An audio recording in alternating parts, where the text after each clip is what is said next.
Aktor Reza Rahadian tak kuasa menahan tangis saat film yang ia sutradarai, Pangku, meraih Piala Citra sebagai film terbaik.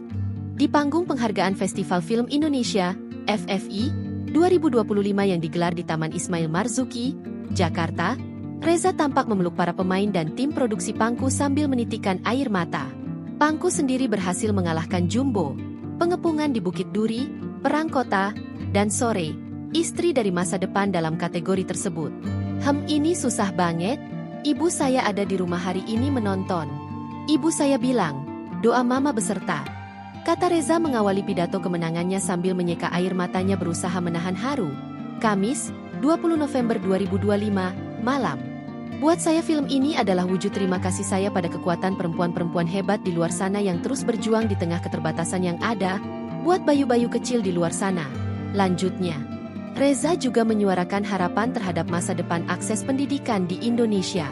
Dan para pemangku kebijakan semoga kalian-kalian adalah orang-orang yang tidak lagi membatasi mereka untuk bersekolah dan mendapatkan hak untuk berpendidikan, katanya. Terima kasih Festival Film Indonesia. Terima kasih buat kru-kru yang luar biasa, jajaran cast yang luar biasa, support dan doanya dan buat semua insan film Indonesia. Terima kasih banyak.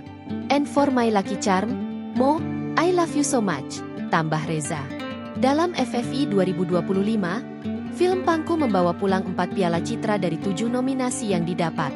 Pangku yang merupakan debut penyutradaraan Reza Rahadian diganjar penghargaan pemeran pendukung perempuan terbaik, pengarah artistik terbaik, penulis skenario asli terbaik, dan film cerita panjang terbaik. Download Tribun X sekarang, menghadirkan lokal menjadi Indonesia.